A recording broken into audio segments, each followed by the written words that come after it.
So I get asked all the time, what do I do to get financing to buy my first home, or any home for that matter? And that's what we're talking about today, and we're getting started right now.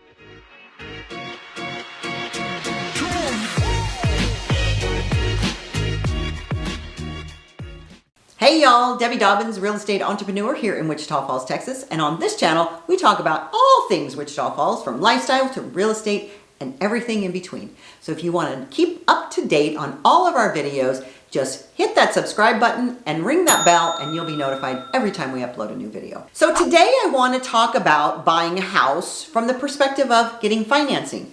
Because so many people will call me and say, I'd like to see, 123 Main Street. And the first question I ask is, have you got pre-qualified? Nope. But they just want to look at a house. Because it's so disappointing. I feel like I'm a meanie sometimes because I won't show them a house, but I don't want to show somebody a house and then find out that they're in love with it and they can't have it.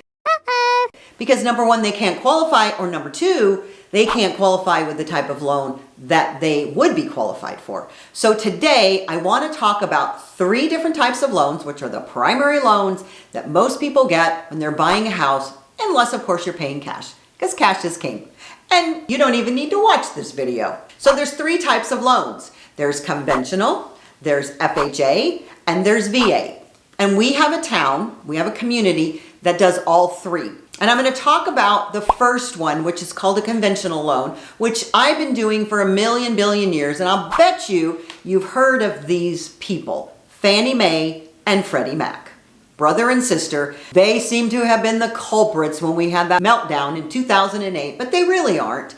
They are an entity that sets the standard by which we underwrite or approve a loan. And so the guidelines really are that you have to have income, you have to have reasonable credit, and you have to have a property that will be valued at least as much as you want to borrow on.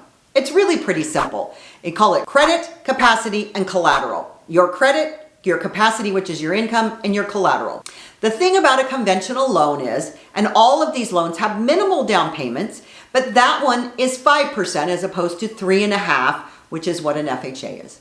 So 5% down is all you need on a conventional loan. So let's say you want to buy a $100,000 house, you put $5,000 down, which is 5%. And then there's one little other thing that most people just don't even pay attention to: closing costs. Every loan has closing costs. There isn't one out there that doesn't.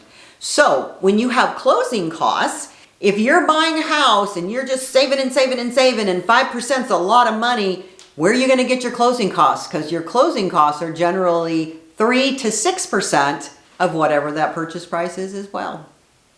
Well, there is one little thing that you can do, and that is ask your seller when you make your offer to pay your closing costs, which that's fantastic. But they don't do that out of the generosity of their heart. They get that money taken away from them from whatever it is that they're going to make on that transaction. So does it make sense that you're going to make an offer that's a little bit higher so you can compensate them for that? Because basically what you're doing is you're adding it to your loan, but that's not allowed. So you just make an offer that is commensurate with that seller making the same net.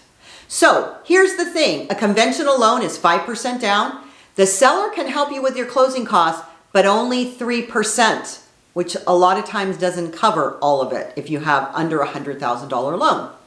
And conventional loans, Fannie Mae and Freddie Mac don't really care about the property other than the fact that it's habitable. So those are the 3 criteria for a conventional loan.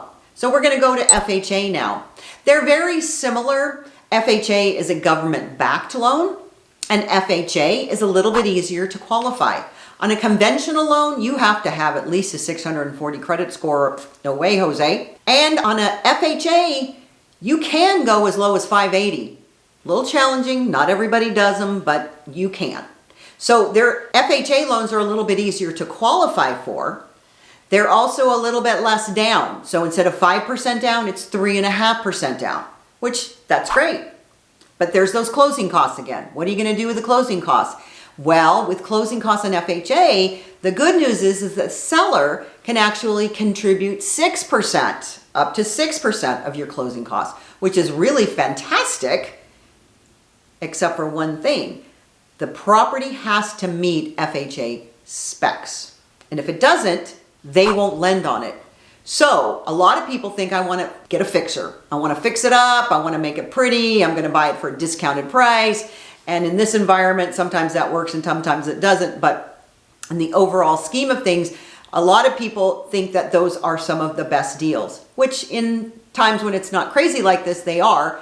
So what you want to do is know that on an FHA, you are restricted by your property. So the benefit is your seller can pay 6%. You only have 3.5% down, but then your property has to meet a certain criteria. Whereas conventional, any property goes. Now, our last loan is VA. Those are only for veterans that are qualified. So they have to have served for a certain amount of time. And you may have heard of a VA dollar down. VA dollar down loans are just exactly what they say. The veteran does not have a down payment at all, but they are the cousin of FHA, which means VA is even more particular about the property.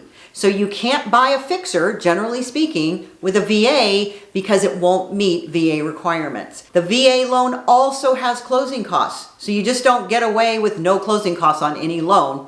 You don't have a down payment, but you have closing costs. The good news is the seller can help you with closing costs again on a VA loan, up to 5%. So sometimes 6. So if you have a VA loan and you want the seller to help you pay with your closing costs, theoretically, if you get your closing costs in order, you can be in your house for no money down. One caveat just to keep in mind on a VA loan, you still have to make what's called a deposit because it's your skin in the game and you aren't going to get from soup to nuts, from beginning to closing with absolutely no contribution. $500 to $1,000 is generally what you put down, but you can get it back because you can get in for 0. So I wanted to share those 3 types of loans because I get people calling me all the time and they want to get into a house and there's credit issues or there's no money issues. And I've done plenty of videos on down payment assistance, on credit. But if you think about it, conventional is $640 minimum. FHA is $580 minimum, and that's really hard. You want to stay about $620, and VA is the same as FHA, $620 or above. So I just want you to know that you can always buy a house, and if you aren't quite where you need to be right now, give me a call, give me a shout. Let me know how I can help you and coach you and support you from now until you want to reach your goal, because I love helping people achieve their dreams. As I always say, y'all come back now, you hear?